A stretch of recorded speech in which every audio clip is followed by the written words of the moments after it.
नमस्कार विद्यार्थी मित्र। आजचा सुविचार, कठोर परिश्रम और धैर्य ही सफलता के मूल मंत्र है। आज आपण हिंदी विषय शिकणार आहोत, पण मराठीतून शिकणार आहोत। कारण बरेचसे विद्यार्थी असे आहेत की ज्यांना हिंदीतील व्याकरणामधील काही टॉपिक आहेत जे समजत नाहीत, आणि ते समजण्यासाठी मी मातृभाषेतून बोलते तुमच्या। कारण मातृभाषा ही जवळची भाषा आहे आणि त्यातून मुलांना लवकर समजतं। तर आपण आजचा विषय घेणार आहोत हिंदी, आणि हिंदीमधला सगळ्यात कठीण भाग जातो तो संधीचे तीन प्रकार आहेत।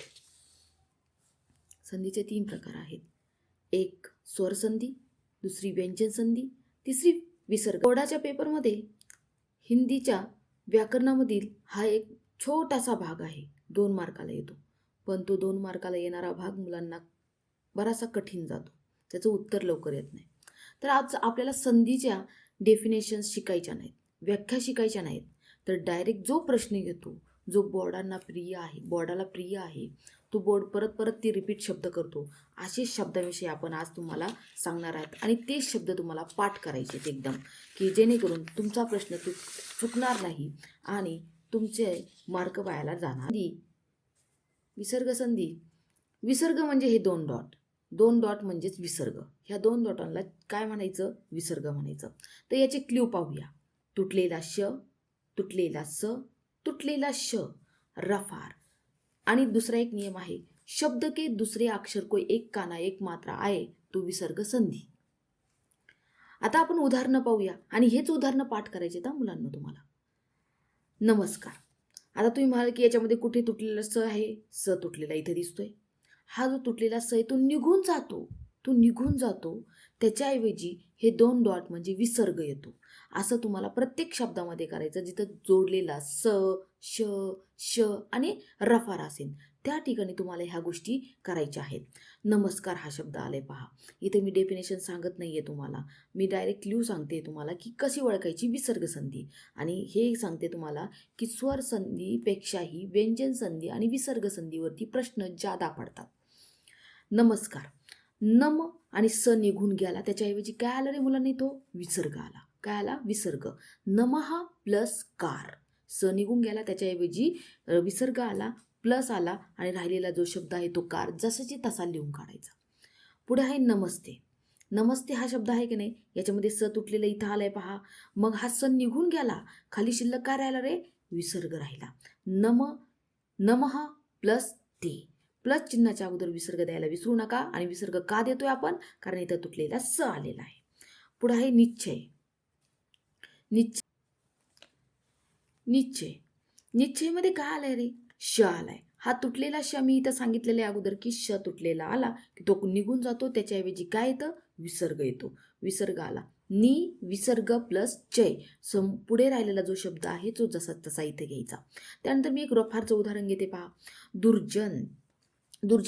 आता दुर्जन म्हटलं की हा दू आहे, आणि दूच्या ऐवजी इथं रफार निघून गेला, म्हणजे र चा उच्चार जो असतो तो निघून गेला, आणि इथं आला त्याच्याऐवजी विसर्ग आला, प्लस राहिलेला शब्द जन जसेची तसा घेतला।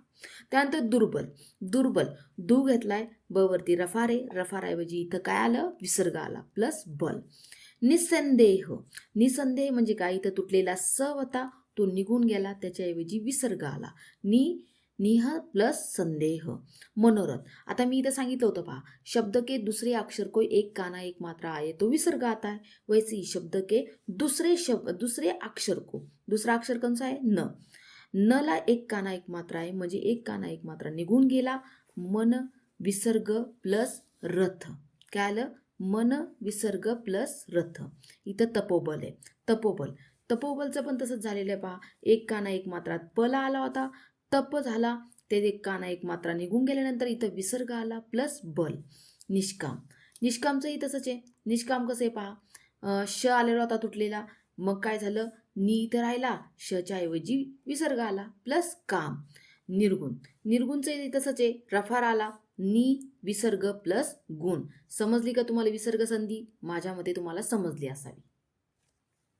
आता पाहणार आहोत व्यंजन संधी। तर आपण पाहणार आहोत व्यंजन संधी। आता व्यंजन संधीचे काही क्ल्यू आहेत। ग ऐवजी क वापरायचा, ल ऐवजी त वापरायचा, ड ऐवजी ट वापरायचा, ज ऐवजी त वापरायचा, न ऐवजी त वापरायचा. पण ह्यांना काय मारले आपण इथं? हलंत. काय लावलंय? हलंत. हलंत म्हणजे तुटलेला क, तुटलेला त, तुटलेला ट, तुटलेला त, त. असे शब्द तुम्हाला इथं याऐवजी हे वापरायचे. शब्द के पहले अक्षर पर अनुस्वार आता है तब अनुस्वार का म हो जाता है, ये भी हमें देखना है. उदाहरणार्थ दिग्गज असे जोडलेले डबल शब्दांचे जोडलेले शब्द जर आले तर समजून जायचं व्यंजन संधी आहे. प्रश्न कसे पडतात हेही मी तुम्हाला सांगणार आहे की संधीचे प्रश्न कसे पडलेले असतात बोर्डाच्या परीक्षेमध्ये किंवा प्रिलियम्समध्ये तुमच्या 10वीसाठी. दिग्गज, ग ला ग आला की नाही, ग ला ग, तर काय करायचं? ह्या शब्दाची थोडीशी फोड करायची. दिग्गज, हा ग आहे तो इकडे जातो, हा ग आहे तो इकडे जातो, म्हणजे दिग प्लस गज होतो. आता हे उत्तर झालं का आपलं? नाही, हे उत्तर नाही आपलं. हे समजून सांगण्यासाठी मी तुम्हाला दिलंय इथं फक्त. तर ह्या ग ऐवजी आपण इथं काय दिलेलं आहे? तुटलेला क, म्हणजे क ला काय लागलाय? हलंत. म्हणजेच ग ऐवजी काय येणार इथे? क येणार. दिग प्लस गज हे आपलं उत्तर आहे. आणि मग पुढं कोणती संधी? व्यंजन संधी. प्रश्न कसा येतो तोही मी तुम्हाला सांगणार आहे. सज्जन, सज्जन बघा आता मी तुम्हाला परत एकदा समजून सांगते की हा जो ज आहे तो इकडे जातो आणि हा दुसरा ज आहे तो इकडे जातो. सज प्लस जन, म्हणजेच काय झालं? ह्या जऐवजी तुमचं इथं मी दिलेले आहे त येतो, म्हणजेच ह्या जऐवजी त आला, सत्त प्लस जन झाला. दिगंबर, दिगंबर काही अपवादात्मक संध्या आहेत ज्या तुम्हाला पाठ करायच्यात आणि हे शब्द तुमचे पाठ राहू द्या, याच्या पलीकडे दुसरं काही येत नाही. दिगंबर, दिगंबर ग आलाय, नंतर दिगंबर, मग अनुस्वाराचा उच्चार होतो, म्हणून ग ऐवजी आपण इथं काय घेणार आहोत? क घेणार आहोत. दिग प्लस अंबर.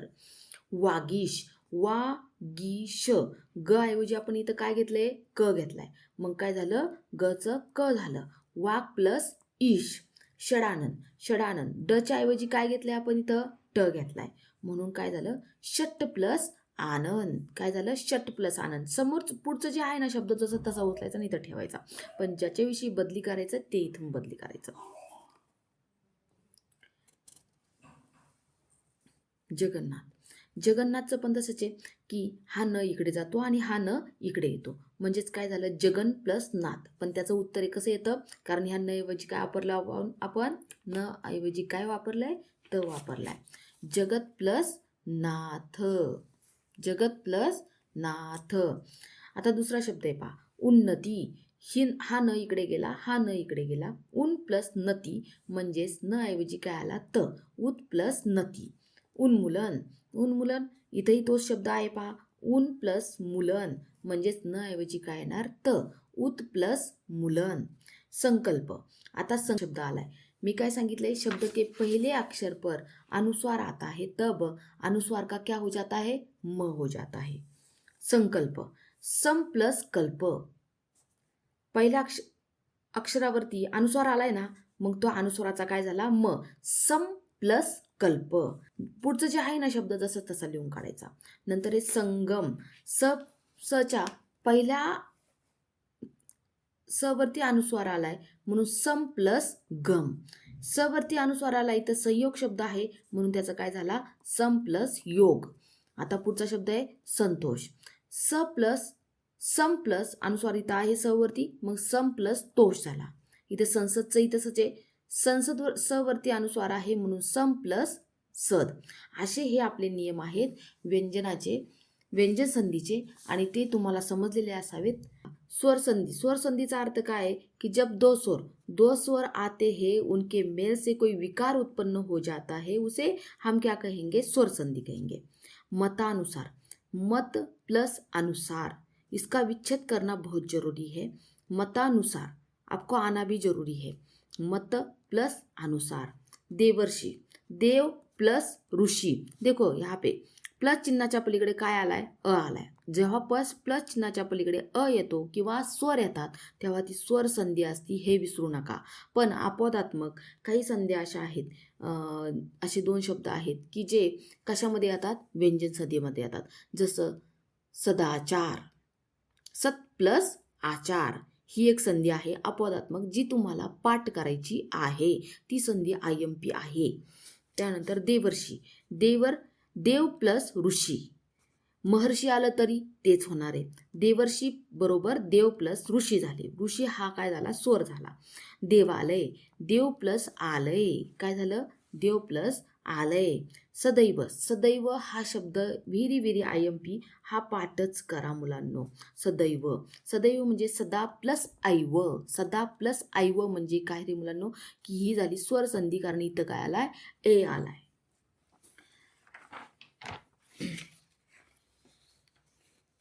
मी तुम्हाला आणखीन 3 शब्द सांगणार आहे, ते तुम्हाला पाठ करायचे आहेत. मी आणखी तुम्हाला 3 शब्द सांगणार आहे, ते तुम्हाला पाठ करायचे आहेत. यद्यपि, यद्यपि बरोबर यदि प्लस अपि, विच्छेद करताना नीट पहा मुलांनो, यदि प्लस अपि असा होतो. स्वागतम, स्वा आला की सु, सु लावायचा म्हणजे लावायचा. सु या शब्दाचा अर्थ होतो चांगला. स्वागतम, सु प्लस आगतम, त्याची संधी कशी झाली, सु प्लस आगतम. इथे आ आलाय म्हणून ती काय झाली, स्वर संधी. नयन, नयन या शब्दामध्ये बघा कशी फोड होते, ने प्लस अन, ने प्लस अन म्हणजे अ काय झाला, स्वर झाला म्हणून ती झाली स्वर संधी. आता तुम्हाला सांगते मुलांनो की प्रश्न येताना कसा येतो.